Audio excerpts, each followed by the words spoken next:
they're integral proteins. What is an integral protein, guys? It's Is it on one side of the membrane, or does it span the whole membrane?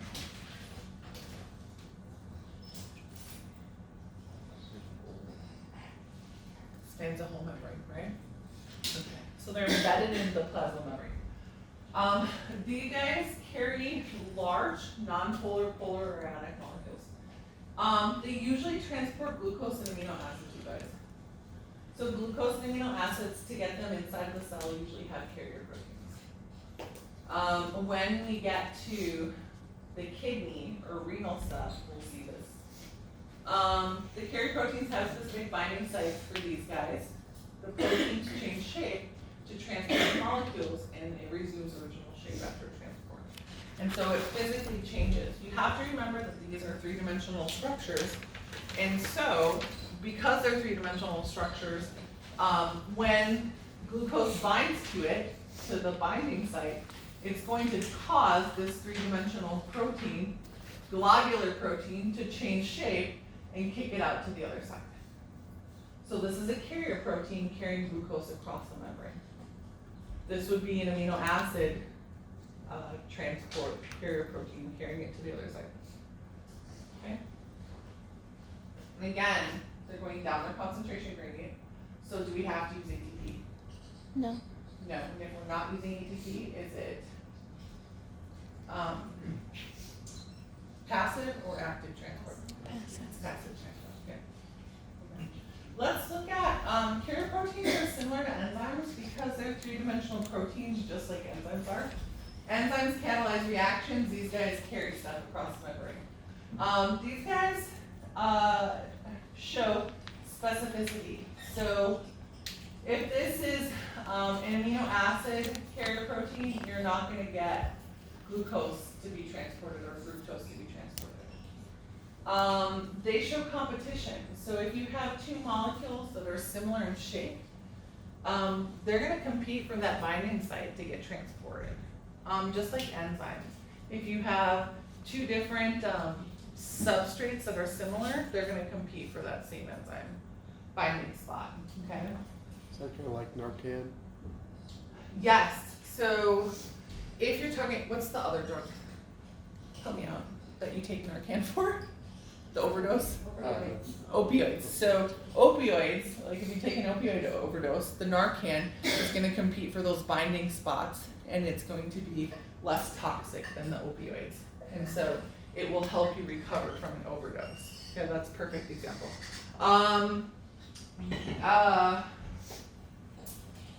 Morphine works in the same way. So you have pain receptors, and those pain receptors bind local chemicals, and that triggers pain. Morphine has the same chemical structures as the pain molecules do. So they bind to the pain receptors, except for they don't transmit pain. They block the pain signal from occurring. Okay? And so you see this a lot with different types of drugs. And we'll talk a little bit about this when we get to the heart. Saturation. The rate of transport is limited by how many carriers you have, right? So here's a picture. This next picture shows, let's say these are,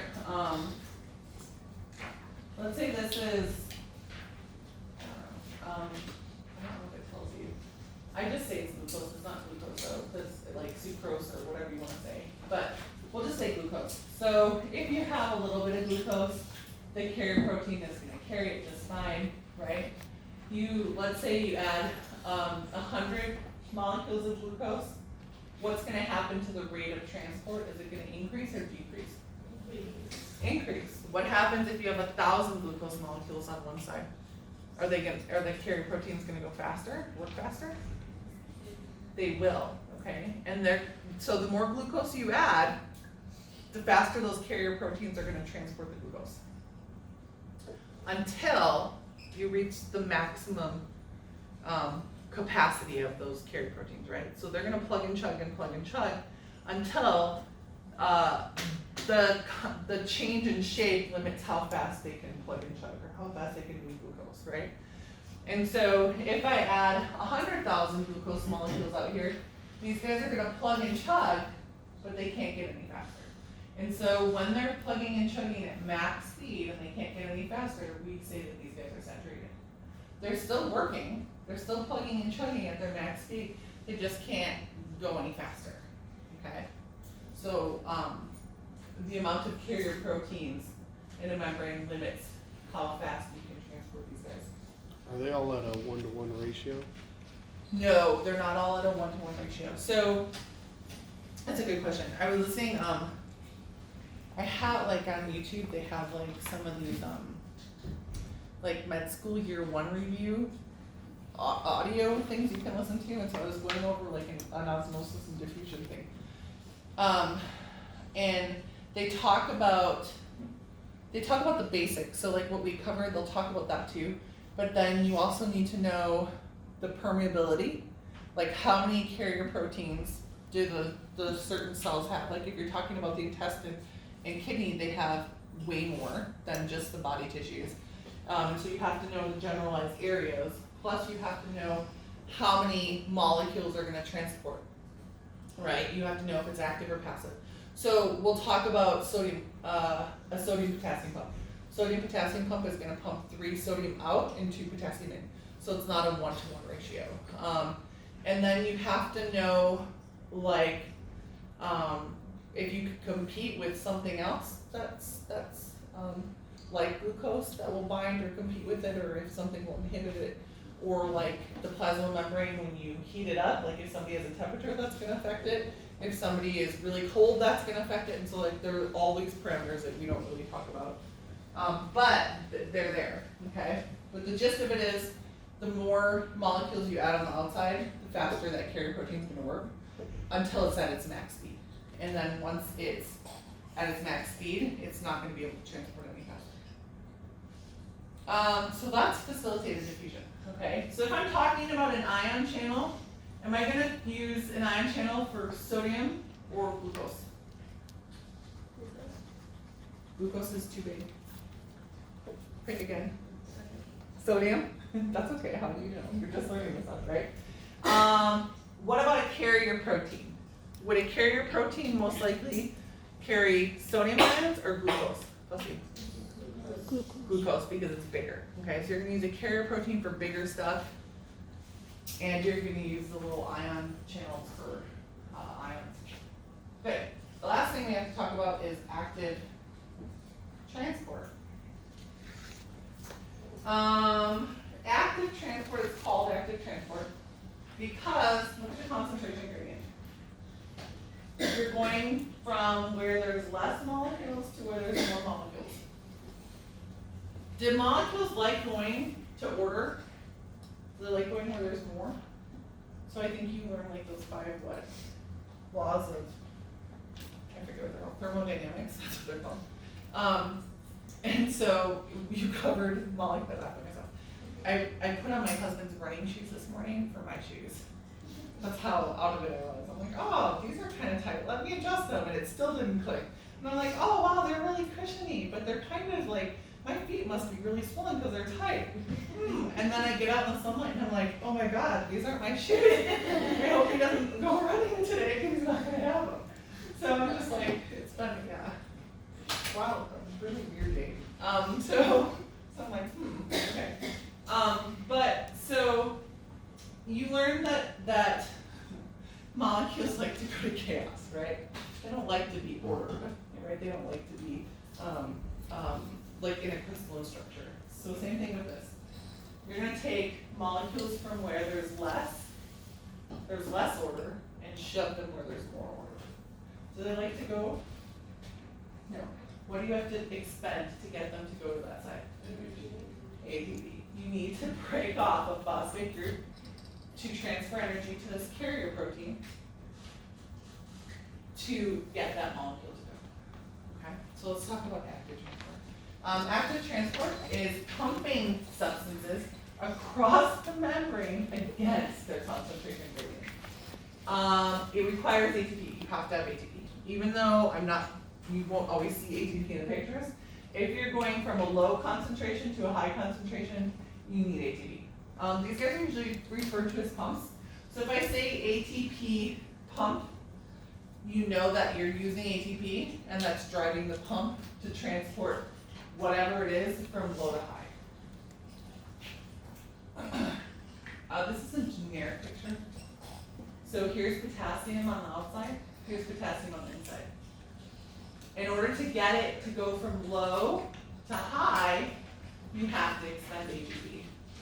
This always happens, so ATP is gonna bind, ATP is gonna get split into ADP and inorganic phosphate. This should be PI, negative, and that's okay. But note that when you split it from ATP into ADP and inorganic phosphate, that you're using the energy to drive this pump. And so I get lazy, I just put ATP in an arrow. Because I'm already seeming ignorant. We talked about this a lot here and a lot in chemistry. Okay, primary active transport requires ATP. So ATP is going to allow the cell to accumulate substances against the concentration gradient. Rate of transport depends on how much substrate you have and how much ATP you have. Okay, what if you run out of ATP? Is that pump going to work? No, it's not. Okay, not going to work. The classic example, sodium potassium pump. Okay, so let's talk about the sodium potassium pump. The sodium potassium pump pumps 3 sodium out, 2 potassium in, and it uses an ATP to do that.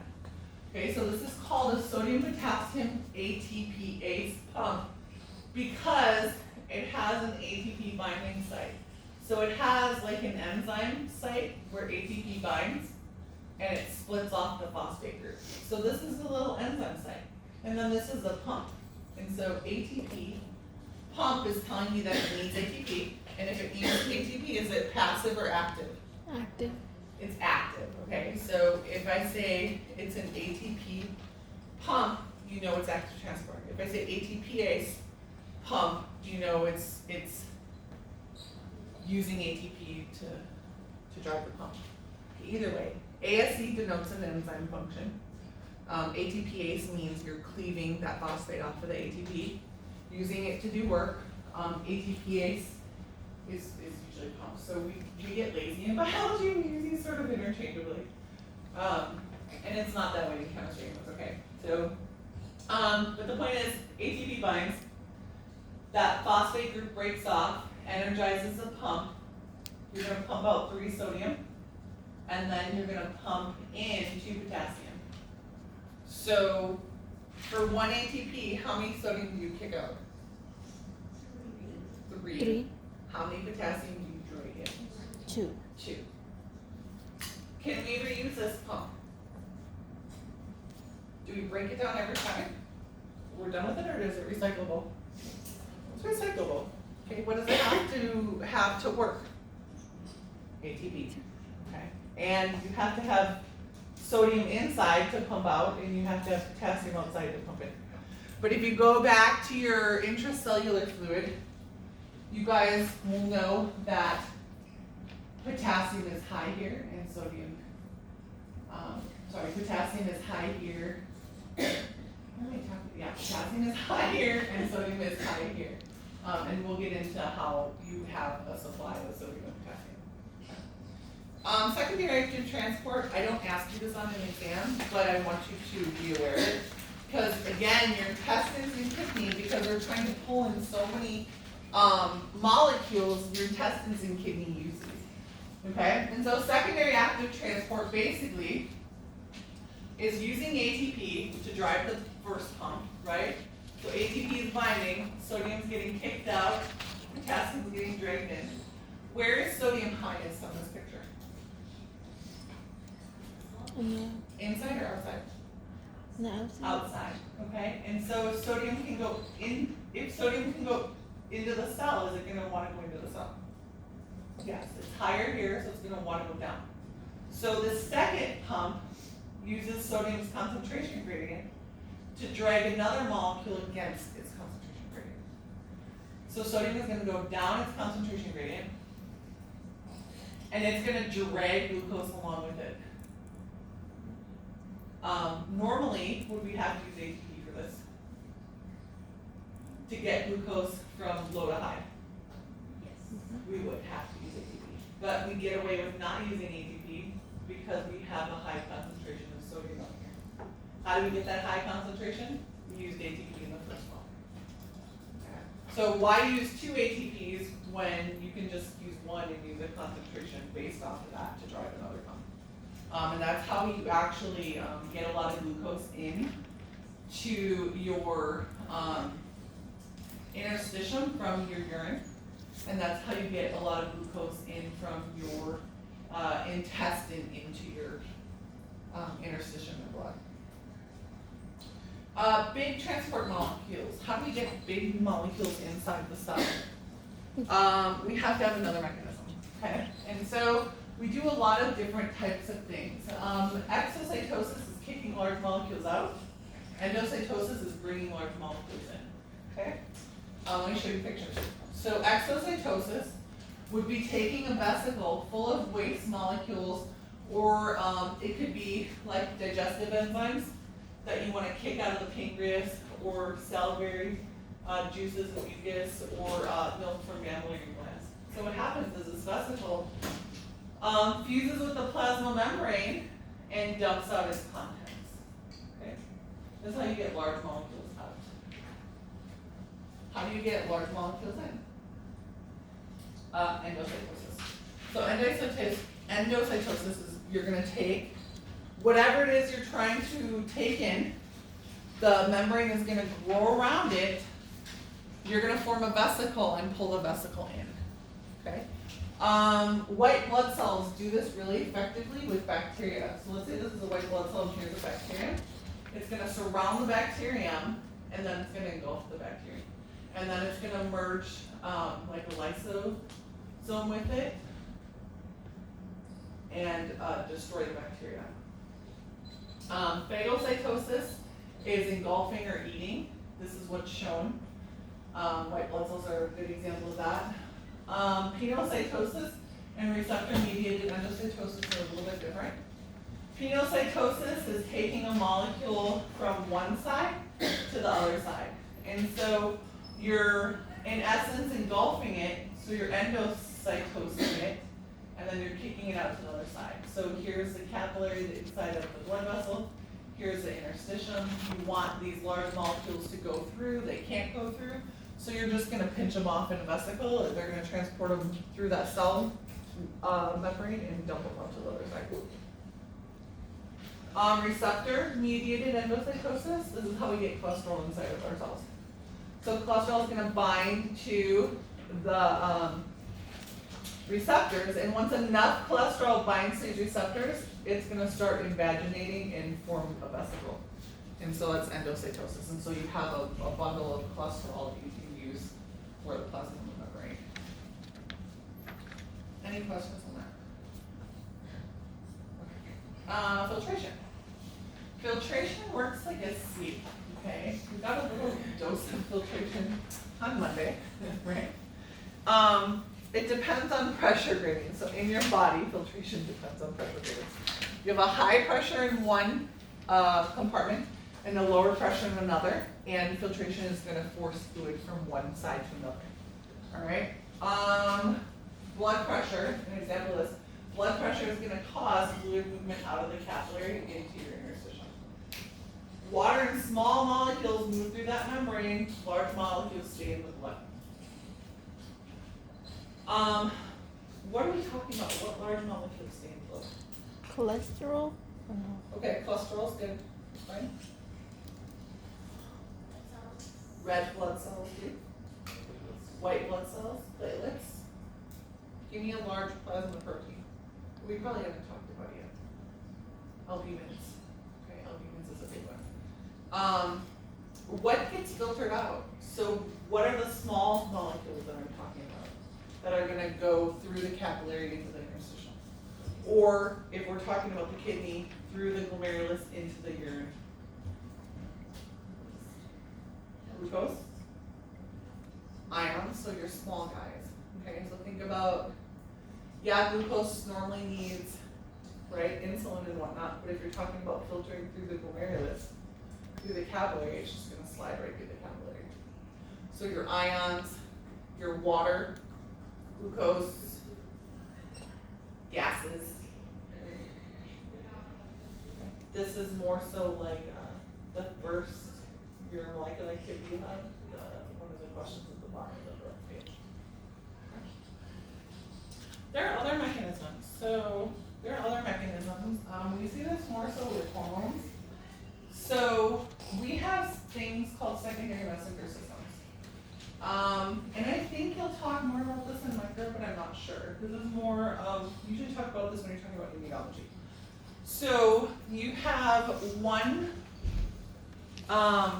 molecule that acts as a first messenger. It's going to bind to the receptor. So let's say this is, I guess, epinephrine, because they use epinephrine. So epinephrine binds the receptor, and then it's going to turn on this G protein to activate adenylyl cyclase, which activates cyclic AMP, which activates protein kinase, which has a whole cascade mechanism inside that cell. And so secondary messenger systems are cascade mechanisms. The purpose of them is to have one molecule bind to the surface of the cell and turn on a whole waterfall of responses inside that cell. Okay, and so it's an amplification of a signal, if you will. Okay, and endocrine uses it. Locally acting chemicals or hormones use it. Immune system uses it. And so I don't talk about it too much in here because you don't see too much in like cellular physiology. You see it a little bit with hormones, but it's more so when you talk about immunology. Okay. So the main goal is you got to move stuff in and out of that cell, right? You need to maintain concentration of particles at a certain level inside and outside that cell. So water doesn't move in or out of those compartments, right? You don't want those cells to blow up. You've got to make sure oxygen goes where you want it to, CO2 goes where you want it to. And then we're going to see this when we get to excitable cells. Okay? Okay, guys.